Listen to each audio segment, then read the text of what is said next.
Una vez el virus llegó a la parte de los alveolos, lo que hace en el alveolo es formar fibrina.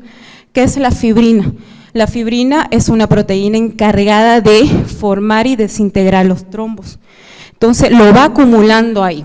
Al acumular en la región alveolar, esta fibrina comienza a producir una injuria pulmonar, activando así los mediadores inflamatorios, las interleucinas, sobre todo la interleucina 6, que es uno de los mediadores más solicitados en laboratorio. Comienzan los interferones, comienza a activar la cascada de coagulación y comienza a activar los macrófagos. Recuerden que los macrófagos son, junto con las células dendríticas, aquellos que comienzan a defender a mi organismo. Entonces, al activar los macrófagos, en la sangre se libera una enzima llamada elastasa, que esta es la que es encargada de activar todo el proceso de la coagulación.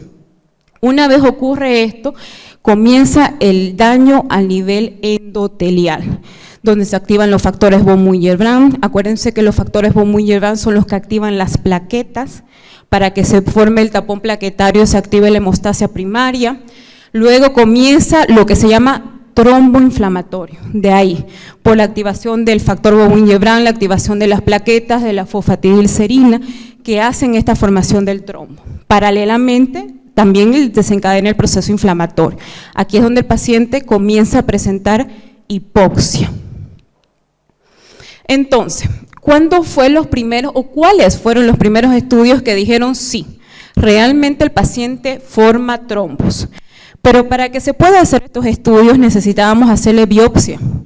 Y ustedes, si recuerdan, en el tiempo de la pandemia no se podía hacer biopsia a los pacientes, lo colocaban en bolsa y no veíamos más a nuestros familiares. Los primeros países que comenzaron a realizar la biopsia fue Estados Unidos, fue Alemania, comenzó también Brasil, Italia. Entonces, a medida que estos países se animaron a realizar biopsia, comenzaron a ver en estos estudios de la biopsia microtrombos. Y estos microtrombos que comenzaron a ver solamente estaban localizados en los pulmones. Eso era lo que llamaba la atención. No estaba en el riñón, no estaba en el hígado, no estaba en el páncreas, no estaba en otro órgano, sino solamente en los pulmones. Entonces, de ahí es que confirmaron realmente que el coronavirus producía una microtrombosis pulmonar, pero no una trombosis generalizada como para sospechar de una coagulación intravascular diseminada. Luego, si nosotros comparamos estas formaciones de trombos con otras patologías previas que originaron diferentes tipos de pandemia, podemos ver, en comparación con la H1N1, que estuvo bastante porcentaje de letalidad, que esta enfermedad causa muchísimas veces más trombos que la patología H1N1, por eso es que vemos mayor mortalidad en esta enfermedad. Listo. Entonces, ¿qué es lo que ocasiona la muerte del paciente? Muchas veces pensábamos que la muerte del paciente era producida por el virus, sabiendo que esta enfermedad tiene 3 etapas, una carga viral, un proceso inflamatorio y después las formaciones de estos trombos. Entonces, en realidad, lo que causaba la mayoría de la muerte de estos pacientes no era en sí el virus, sino que todo lo que se encadenaba. El virus es como que producía un tsunami y todo después de que pasa el tsunami, todos los problemas que acarreaba el virus era lo que tenía que solucionar el médico. Y todos esos problemas eran problemas renales por la medicación, problemas hepáticos, y dentro de esos problemas estaban las formaciones de estos microtrombos. Entonces, en realidad, lo que logra ocasionar más problema y muerte en el paciente son estos 2 puntos. Uno, que es el daño alveolar que compromete el neumocito tipo 2, y otro es el daño vascular. Entonces, estos 2 compromisos, doble historia, doble hit que se lo conoce, es lo que realmente causaba daño en el paciente. Este daño vascular también se pudo estudiar en grupos de pacientes que tenían una tomografía axial computarizada, que fallecían, y se pudo ver que aparte de tener un problema microvascular, con formaciones de microtrombos, aparte el paciente tenía una angiogénesis anormal, que no ayudaba para nada al cuadro clínico del paciente. Entonces, una de las preguntas que sonó bastante era, ¿será que existe algún grupo de personas más susceptibles a las formaciones de trombo? Y si ustedes recuerdan un poquito, en Estados Unidos hubo una ola de muertes, bastantes, en Estados Unidos y Brasil. Y ahí se comenzó a preguntar, ¿será que la raza negra tenía más predisposición a las formaciones de trombos? Y comenzaron a comparar las cantidades de muertes que había en la raza caucásica, en la raza asiática y en la raza negra. Y se pudo ver que en las razas negras se encontraba efectivamente más cantidad de muertes por el tema del coronavirus. Pero todavía quedó ahí, no hay nada confirmado en realidad en la susceptibilidad de las formaciones de trombo en relación a la raza. Entonces, vamos viendo en resumen la evolución para que podamos entrar a la parte de laboratorio. Al principio solamente sabíamos que era una enfermedad causada por un virus que producía una neumonía pulmonar. A medida que se fue estudiando, se comenzó a sospechar de una microtrombosis vascular, se confundió un poco con la coagulación intravascular diseminada, se evaluaron mucho a los pacientes y se llegó realmente a la conclusión de que estos pacientes llegaban a formar microtrombos a nivel de los pulmones. El patrón de oro para la formación de estos trombos es el dímero D. Entonces conozcamos un poquito de lo que es esta prueba de laboratorio. El dímero D es un marcador de la última etapa de la coagulación. Acuérdense que cuando hablamos de coagulación hablamos de hemostasia secundaria. Y cuando hablamos de hemostasia secundaria y hablamos de la cascada de coagulación, hablamos de las tres vías, intrínseca, extrínseca y común. Entonces, este dímero D me permite ver, y también en tiempo real a través de un equipo que les voy a mostrar más adelante, cómo se da la formación de un trombo que está compuesto por fibrina y que luego es utilizado o degradado por la plasmina previamente con la utilización del plasminógeno.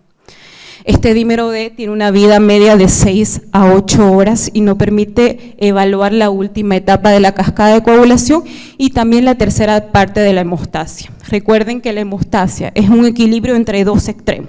Es como que si yo tuviera una balanza. Para que yo hable de hemostasia, esta balanza tiene que estar bien equilibrada. ¿Qué quiere decir? Que mi paciente no tiene que sangrar en exceso, pero tampoco tiene que trombosar en exceso. A veces nosotros la hemostasia solamente nos enfocamos en esta parte de la balanza, evitar que el paciente sangre en exceso, pero nos olvidamos del otro extremo de la balanza, que es evitar que mi paciente trombose o forme trombos en exceso. Entonces, esta parte del dímero D nos permite valorar este otro lado de la balanza que le estaba mencionando. Entonces, yo puedo tener el dímero D alterado y que no sea sinónimo que en mi cuerpo se esté produciendo trombo, sí. En condiciones, por ejemplo, embarazo, tienden a tener el dímero D ligeramente elevado. Las personas con obesidad tienden a tener el dímero D elevado. Los pacientes con problemas renales, hepáticos, tumores, quemaduras y cáncer tienden a tener también el dímero D ligeramente elevado. Pero si no son ninguna de estas condiciones, yo sospecho que este dímero D se está elevando por formaciones de microtrombo.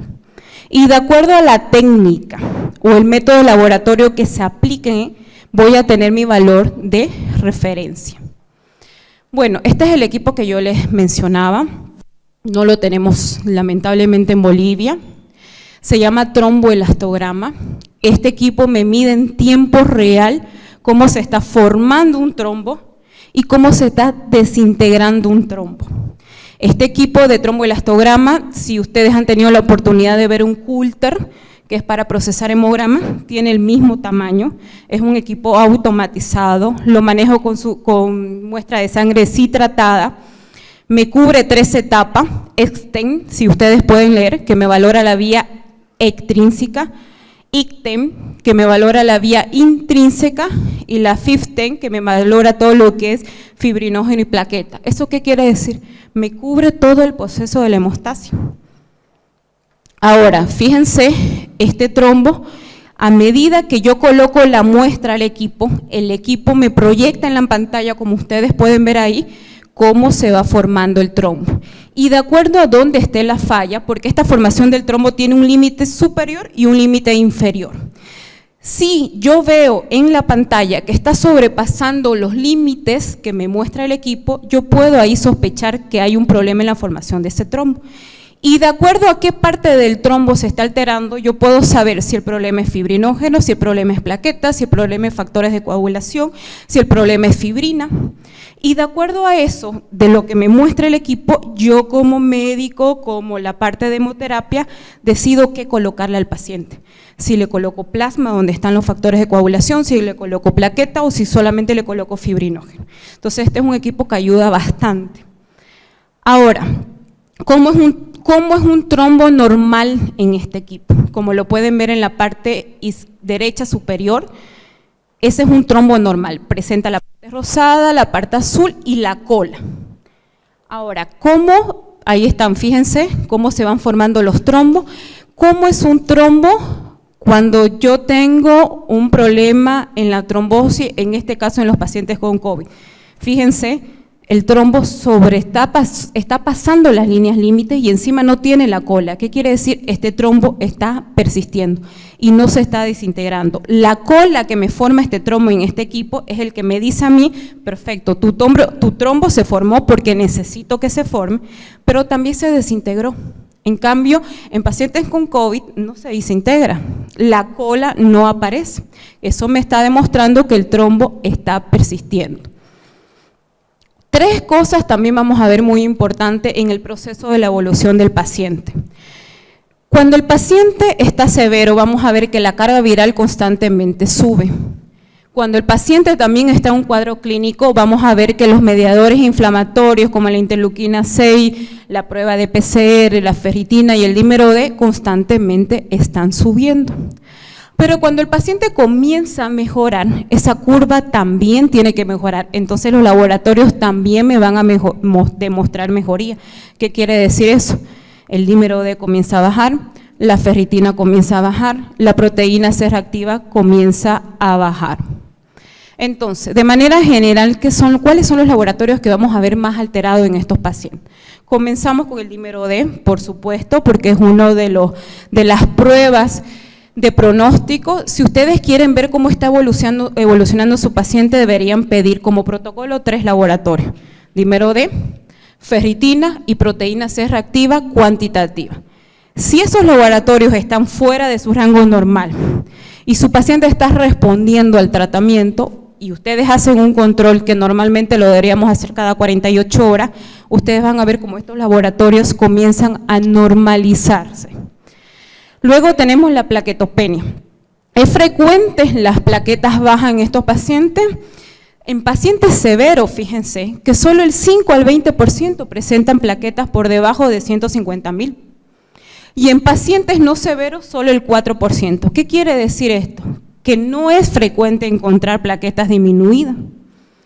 Luego tenemos el tiempo de protomina, conocido como TP.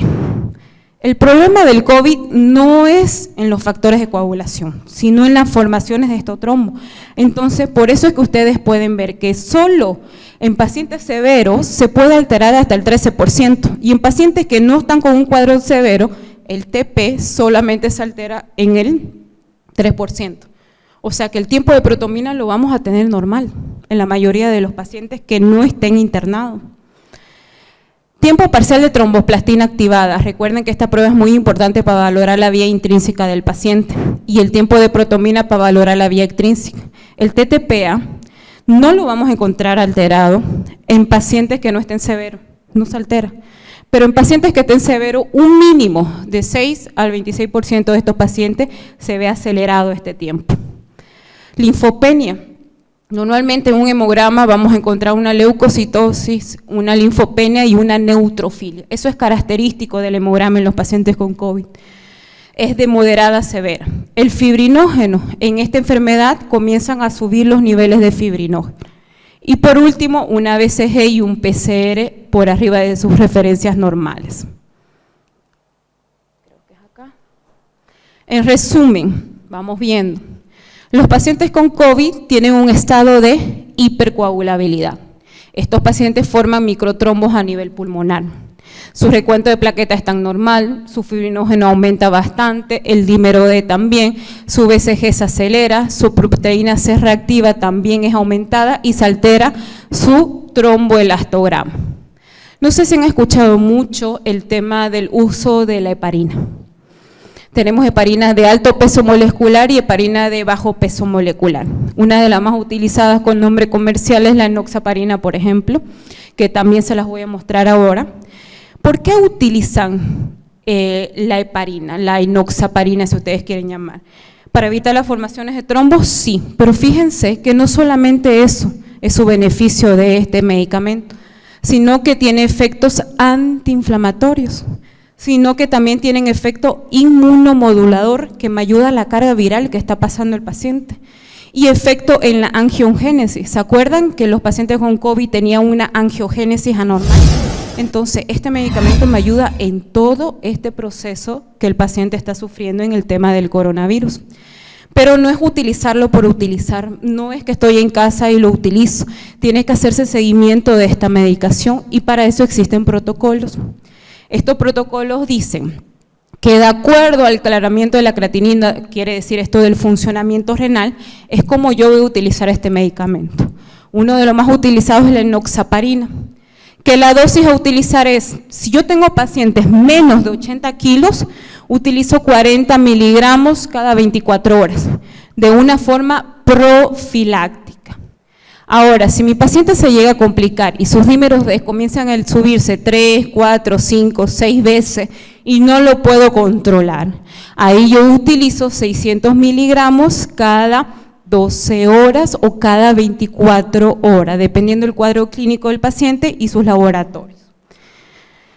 Esta enoxaparina se recomienda utilizar en pacientes que estén internados, en pacientes que se le haga un seguimiento, en pacientes que se le haga control de laboratorios cada 48 horas para poder valorarlo. Una de las recomendaciones de la Asociación de Hemoterapia y Inmunohematología de Argentina. También acá yo les muestro algunos artículos, algunos estudios que demuestran que el uso apropiado, indicado y a tiempo de la enoxaparina en los pacientes con COVID han permitido que muchos de ellos no lleguen a un UCI, unidad de cuidados intermedios, o más aún todavía a una terapia intensiva, siempre y cuando utilizando las dosis necesarias y los tiempos. Ahora, ¿por qué es muy importante tener este control? Porque una vez le dan de alta al paciente que está utilizando la enoxaparina subcutánea en la región del ombligo, este paciente por una semana, 5 días, dependiendo de su laboratorio y su clínica, va a pasar a casa con medicamentos anticoagulantes vía oral, pero no es que lo deja de utilizar de un rato a otro. Entonces ahí fíjense que el uso de anticoagulantes en dosis completa puede reducir en los pacientes la necesidad de utilizar una asistencia mecánica asistida. Gracias.